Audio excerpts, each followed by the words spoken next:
If you're watching this on YouTube, you can see that we're in my bedroom today.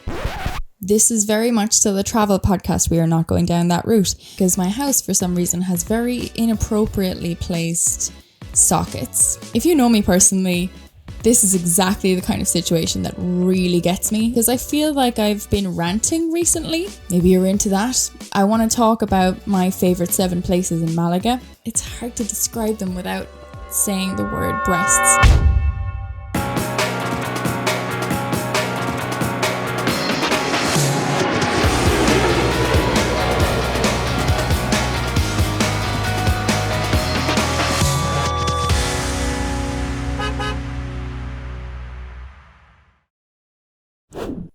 Hello and welcome back to another episode of These Corners of the World Travel Podcast. I'm your host, Kelly O'Brien.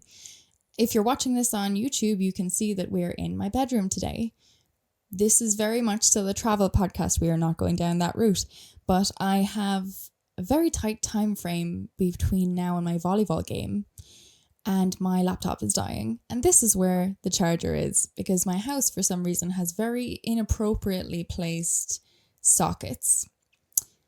Anyway, I have a small update for you guys. It's not very much of an update, but it's more of what I've done since. Last week we talked about the fact that my travel plans were, I won't go through the whole thing again. You can listen back to it, but basically there was a flight delay, and a certain airline refused to deal with it, basically. Had a connecting flight, both with the same airline. There was a delay on the first flight, fair enough, things happen, and was stuck in Paris overnight because the airline refused to help in any way or get accommodation for the night or to even rebook the connecting flight. And I checked and was 100% sure I was due, the compensation under the EU regulations, and applied for it, and they denied it.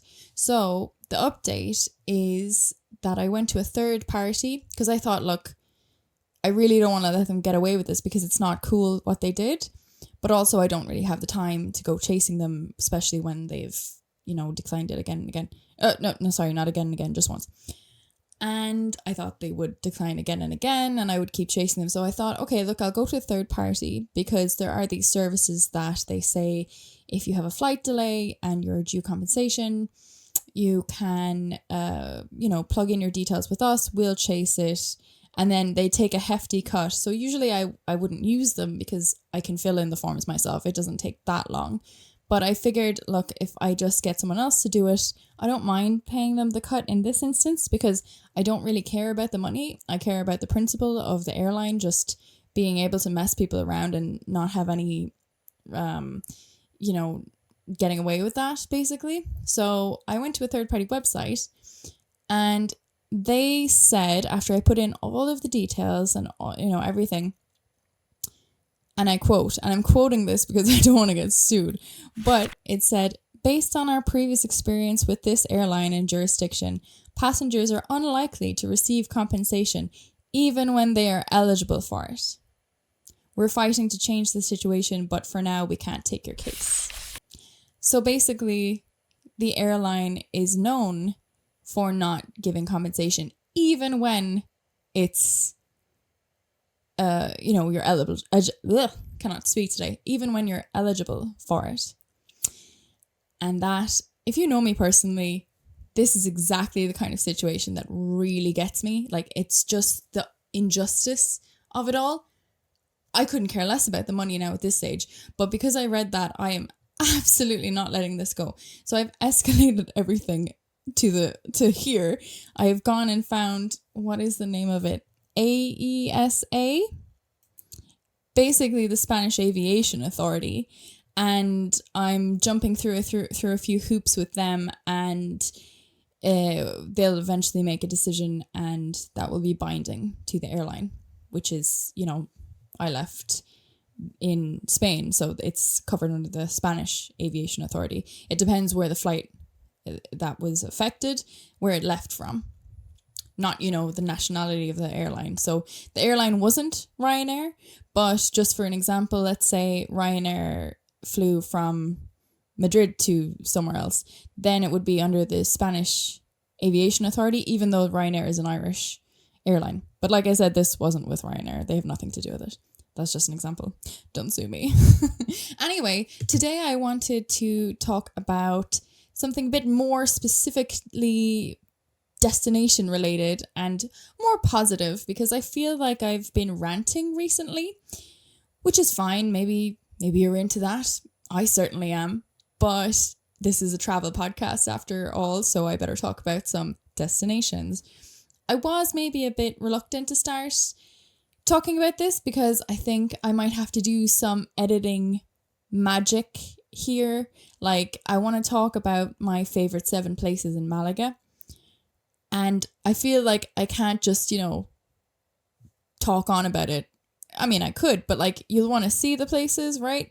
So I'm going to try and do some magic afterwards and see if I can, put like a photo of the place I'm talking about, maybe over the entire screen or like in a corner somewhere, and jazz it up. I don't know how to do that.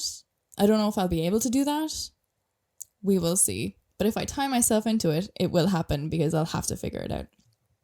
So, why am I talking about Malaga? Well, I have lived in Malaga for 2 different times.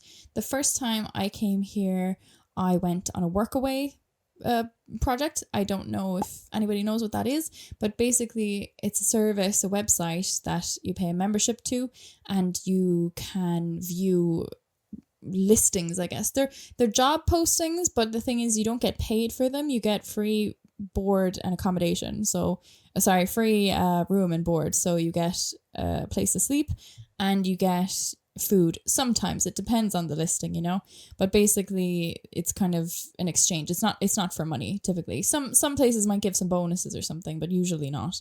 So what I did years ago now is I went to a place called Via Malaga, which I think is closed down now. It closed down, I think, during the pandemic. But it was a beautiful, beautiful villa, many bedrooms on the top of this like beautiful cliff overlooking the sea, just off of the Gibralfaro mountain in the center, basically, not in the center, but in Malaga city. And it was just an amazing experience. I was there with about 7 other people. There was around 7 other people always, but like some left, some new ones came in.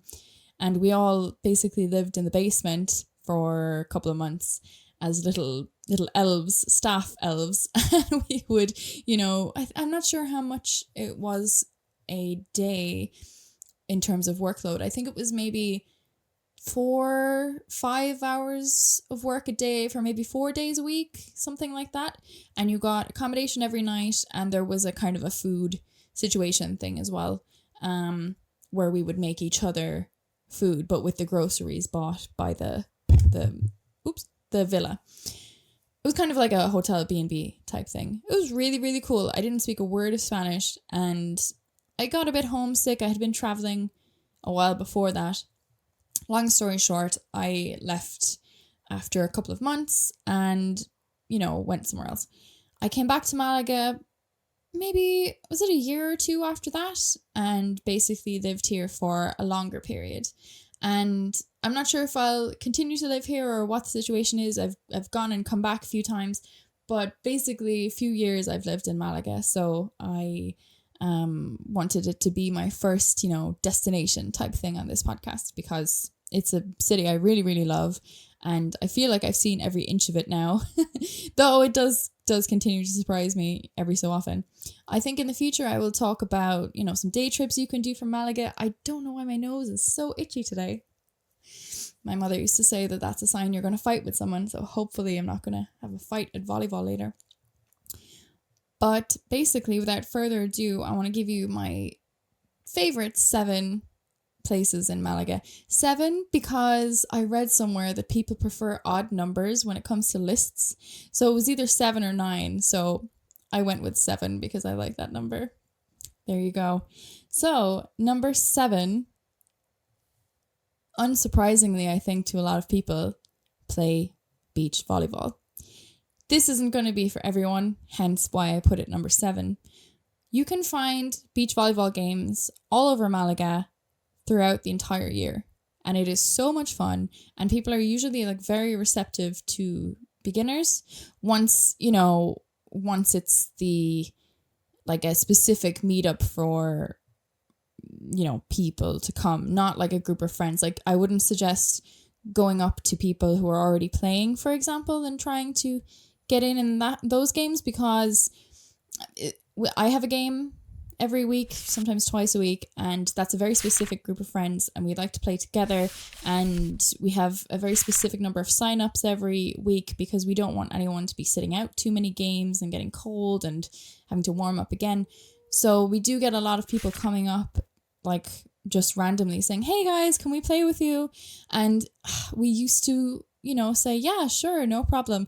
But then the regulars, were sitting out a couple of games in a row because it was too many, you can't just shove a load of people on the volleyball court. It has to be a set number of people playing, right? And then also like sometimes the level was really, really poor. So it was not like at the level that we would have preferred to play at, which is fine. Everyone has to start somewhere, but it wasn't the right thing to do. So now we've started to say, sorry, like we're full,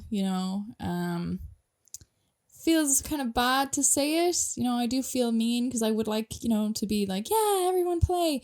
But it was a total disaster when we did do it that way. So we've changed it. There are a ton of meetup.com volleyball groups that meet, and they're like, everybody come, all levels, we'll figure it out. And there's also a hostel run volleyball meetup I think it's Friday. They use a WhatsApp group to organize it. That's quite beginner level, so that one might be suitable for someone traveling who's never played before. The meetup.com ones might be suitable for someone traveling here who has maybe a bit of experience. Also beginners, but also if you have experience, you might not want to go to the hostel one, for example. I think that I will write all of this up in a blog post and maybe link it in the description so that you can see. I can link the specific meetup.com, for example, link the specific Google map links to places I'm talking about. So I'll check out the description and you'll probably find some resources there. Again, tying myself into this so that I have to do it and it will get done. So that's number 7. I will say this, don't dive onto the beach in Malaga if you're playing beach volleyball, because you are going to cut up your legs. It is the number one thing I see new people doing. They will just be bleeding from the legs. One guy needed stitches. It's like I don't want to put anybody off, but it's not the most pristine beach in the world, and there are a lot of broken shells. There's not much, trash in terms of like glass and stuff. The odd time, if it's after like a beach related party, like sometimes there's parties on the beach for San Miguel, San Juan, the night of San Juan, people party on the beach and just ahead of the feria every year. So maybe the morning or a day or two after that, there might be some broken bottle glass type thing, but usually it's not that. But the shells are quite sharp. So no diving on the beach, and, take direction, I guess, from people who've played before, because there are certain things. Last week, for example, a guy tried to play with his shoes on and we were like, no. And he was like, oh no, but I'm fine. And we were like, well, it's not for you, it's for everybody else. If you kick someone when you're jumping for the ball or something, you could hurt someone else. So he was like, oh, okay. So just be receptive when people tell you safety things like that. I'm going to push on to number 6. My 6th favorite thing to do in Malaga is to eat at Casa Lola.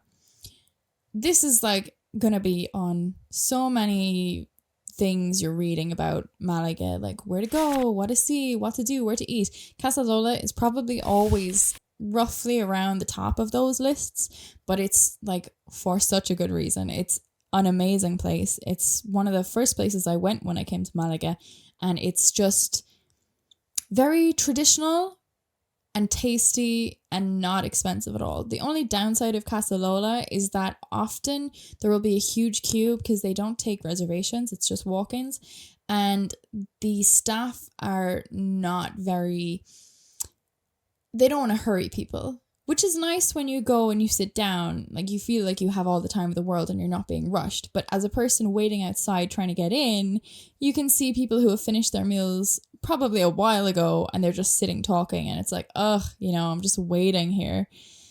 So that can be an issue. But if you go when there's not peak times or not peak days, for example, if you go at like 9 p.m. on a Saturday night, good luck. Like, you're not gonna get in without waiting in a queue for a long time, I would say.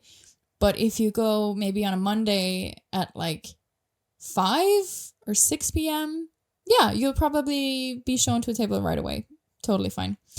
The best thing to get is patatas bravas. It's like these chunky potato wedges in this spicy kind of sauce, and it is just to die for. They also have a good Russian salad, and they're croquettes. I don't really like croquettes, to be honest, but they have croquettes that apparently people rave about, so do try those as well. There's 4 different Casa Lolas throughout the entire city of Malaga. One of them is on Calle Granada, and that is like the oldest, most traditional one. Then there's Calle Strachan, which is also quite traditional. And then you have the 2 across from each other. They often kind of collaborate with the same line, and you don't know which one you're going to, basically. And it's in Plaza Uncibai.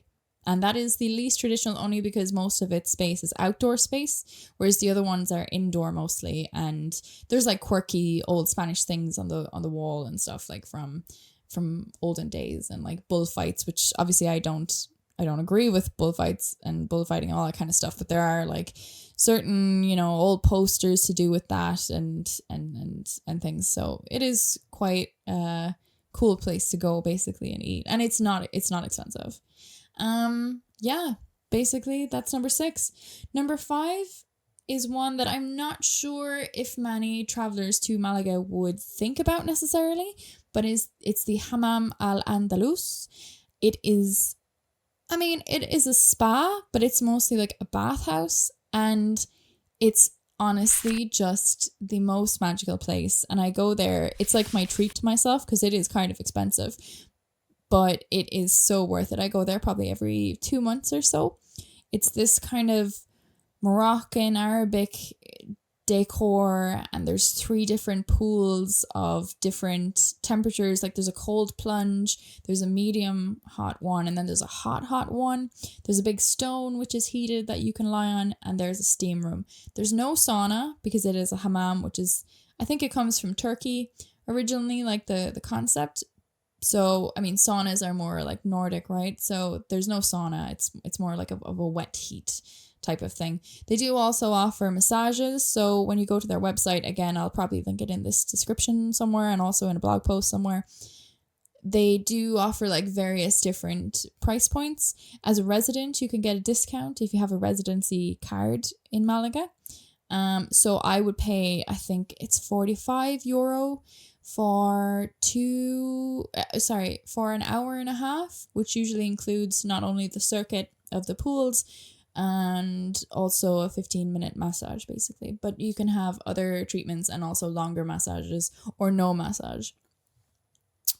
Yeah, I would advise everyone to go because it's so relaxing, and they have like very late at night ones as well. So you could go in at like, I think the latest they have is midnight on a weekend, which is pretty cool, to go and just know that it's midnight and be like floating around this very dimly lit place. And yeah, it's really cool. Check it out.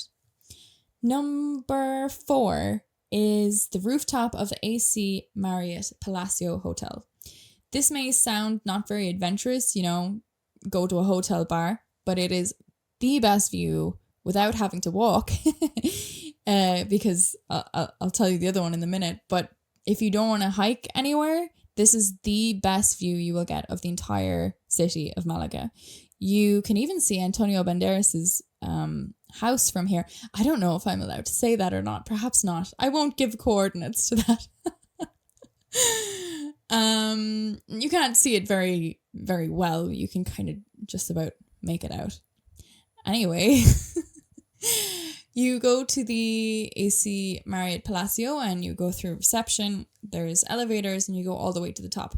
Sometimes there's a queue at the bottom. So for example, like I said before, Saturday night, 7 p.m. or even 5 p.m. because people want to watch the sunset, you probably will have to wait in the queue for between 15 and 45 minutes. But if you go at a time that's not, peak, then you can just go straight in.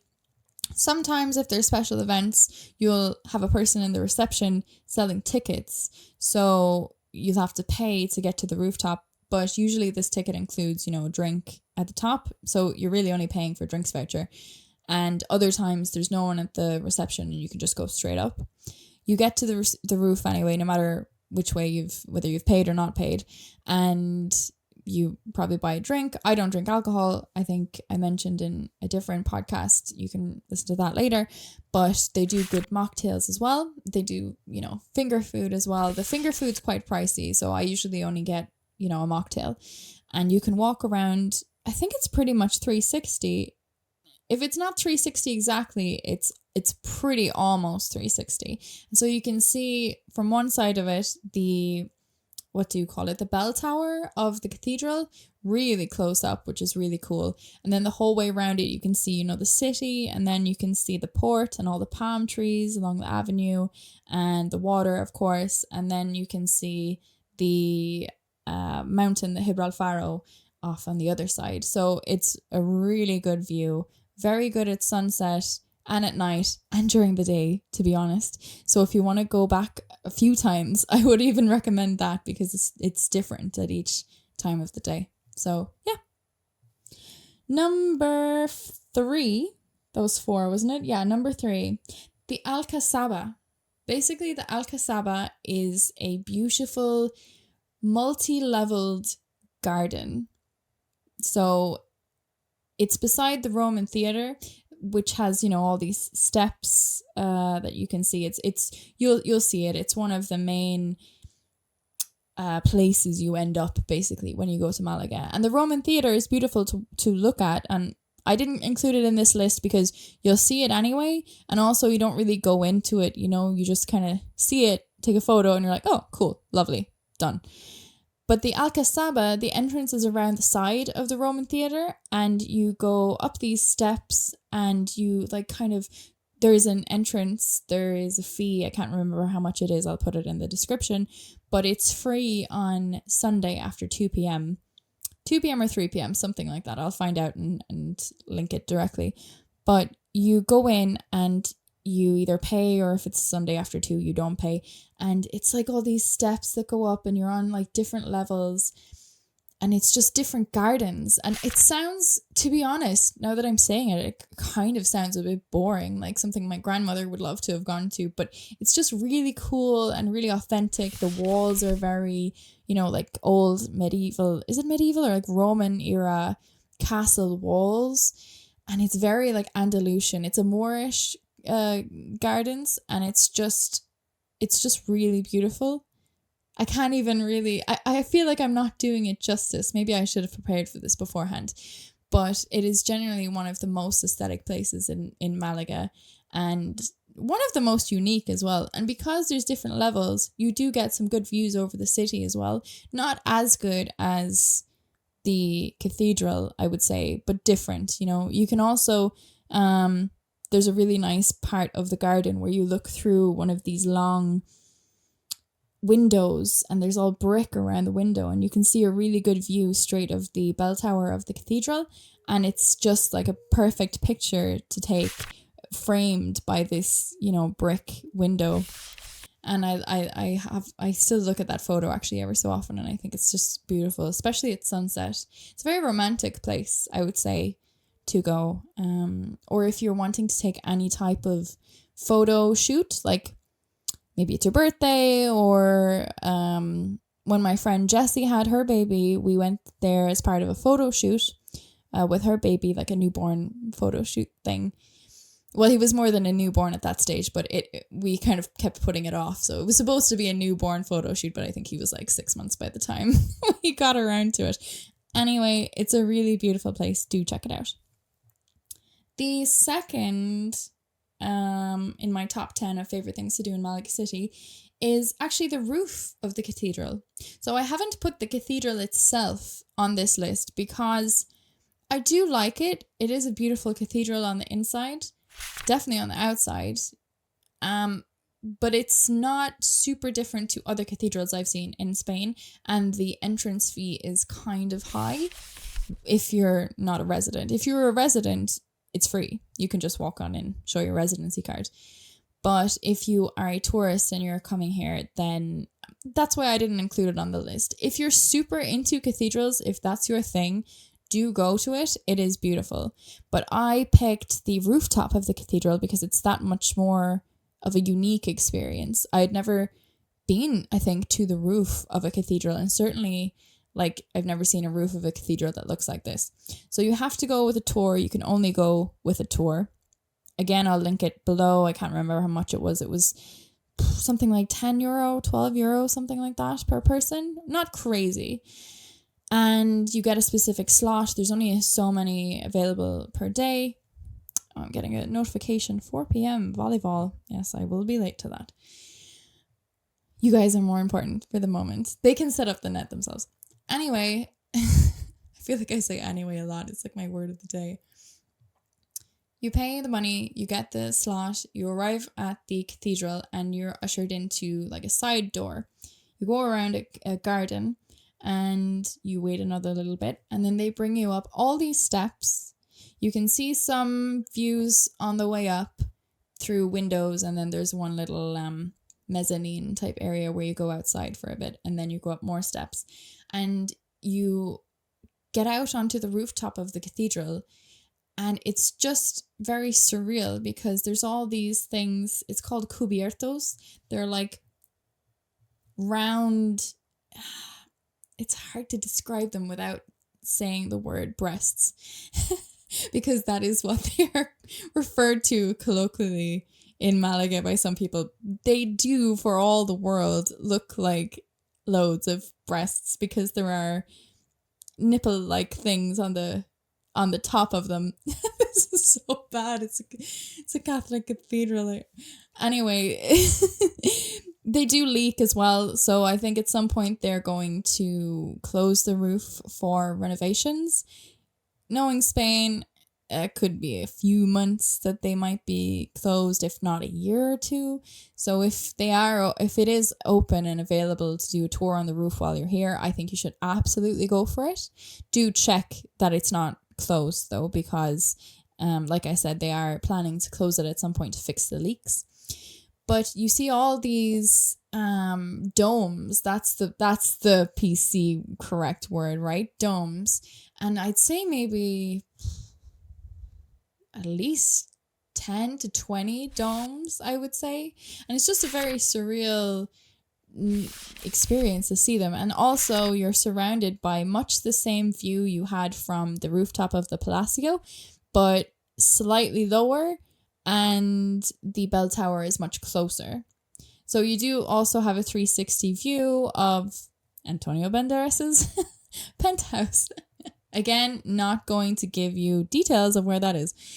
And you see all around, the Gibralfaro, the mountain, the city, the sea, and the bell tower itself, which is probably the most photogenic part of Malaga City. Certainly the most recognizable, because you will probably take photos of the cathedral from ground level, from the Alcazaba, from the rooftop of the Palacio Marriott, and also from the rooftop of the cathedral itself.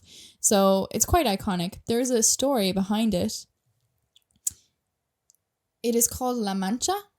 I'm probably going to butcher this story, but La Mancha means the one-armed lady, and it's because the cathedral was originally in the plans supposed to have 2 bell towers.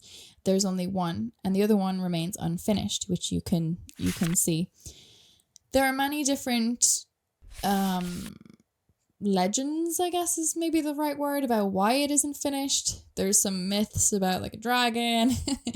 I think they just ran out of money. And then there was a campaign, very briefly, there was a campaign to finish the construction, but they didn't for one reason or another. some people say it was because they gave taxes to a different country for something else. I'm not going to get into it. It's a whole thing. And some people say that it's because the fact that it is unfinished has become like a thing now, and they don't want it to be finished because it's like a unique thing, you know? It's like Frida Kahlo without her unibrow, you know? It's a defining characteristic, I think, of the cathedral now. At least that's how I like to think of it, because it is like a quirky story, and it's fun to see it unfinished for whatever reason. Without further ado, that brings us to the number one thing that I like to do in Malaga City, and that is climbing to the top of the Mirador de Gibralfaro. Now, the Gibralfaro is something I've mentioned a few times in this podcast already, and it is a mountain in the city. It's not pinpoint in the center, but like it is in the city center, basically. And you can climb up it quite easily, you know. I mean, if you're ill or you're in a wheelchair or you're, you know, very much not able for it, then of course don't. But if you're relatively fit and able, then you can definitely do it.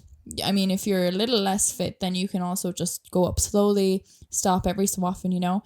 It's not like a traditional hike. There's pavement the whole way, there's steps. You go through some really lush like greenery. You see some of the stray cats, which they're living in the area. You see like these beautiful parakeets that are green, that are chirping around. And then you get to the walls of the castle. I have not put the castle on this list because if you're super, super into castles, then you might want to go.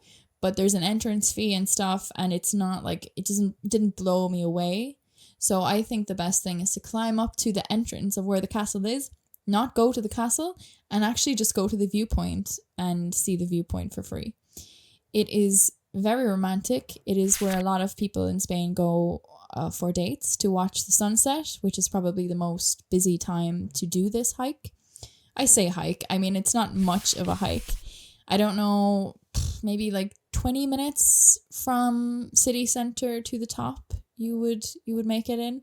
You can also continue on. There's like 3 different viewpoints. The first one is the most touristy because it's closer to the city and, you know, it's most easily accessible. It's the first one. But you can go a bit further and see the second and the third one. They won't be as busy. And yeah, that's pretty much it, to be honest. I hope you've enjoyed this episode all about Malaga City. Let me know if you think I left anything out. One final thing. Not only were those the things that I say to do, but there are a few things that maybe you shouldn't do, or maybe not shouldn't do, but maybe don't prioritize. I've already mentioned the castle, you know, going to the Mirador instead of going into the castle. I haven't mentioned the Picasso Museum. That's not on the list because the queues basically are insane. The museum itself I've been to twice. It is beautiful. I think it is also free on a Sunday evening. However, it doesn't matter what time of day you go, what day itself it is, whether it's like low season, winter, Monday, 10 a.m., there's always a queue for the Picasso Museum. Rightly so. It's full of, like, it's only got Picassos in it, I think. Maybe every so often they might bring like a different additional exhibit, but mostly it's all just Picasso stuff. And it is really cool to see, but I don't know if it's worth it because the lines are just so crazy. I've heard people waiting in line for hours just to get into this one museum. I don't think it's worth it. If you're like an art student or you're super into Picasso, again, it's different. But for the anybody just like me wants to go and see the city, walk around, see the most beautiful things, have a great time, I wouldn't be wasting your time in a queue, especially not for hours on end. That's just my opinion. It is a good museum. Queue's not worth it. The bus tour, you'll see a few bus tours going around. You can see everything in Malaga by walking. I really don't think you need one of these hop on, hop off bus tours. If you're like challenged in terms of maybe you have an injury and you can't walk so far, maybe then it's for you. Anyone else, I would say just walk everywhere. It's very, you'll see all the main things you want to see pretty easily by foot. The boat trips. There are a lot of boat trips that go from Way Uno around the harbour. They're cool to do. You can get a group on, actually. So it's not even that, expensive. So I would say if you really do love boats and you just want to while away an afternoon, be on the water for, I think, is it an hour? An hour and a half. And it's not that expensive, then fair enough, do it. But it's not amazing. Like you literally go out of the harbour, you go around where the Malaga beach would be, and then you just go back. You don't really go anywhere. Some of them have like a glass of champagne included. So I don't know. But I wouldn't prioritize it if you have a limited time in the city. Yeah, I think that's pretty much sums up everything. And do let me know if you think of anything else you think I should put on the list or put off the list. Obviously, this podcast is recorded now, but I can include your suggestions in any subsequent blog post or anything like that. Yeah, I'm going to go and play volleyball now because I'm going to be absolutely killed for being late as it is. And yeah, I'll see you guys next time. Bye.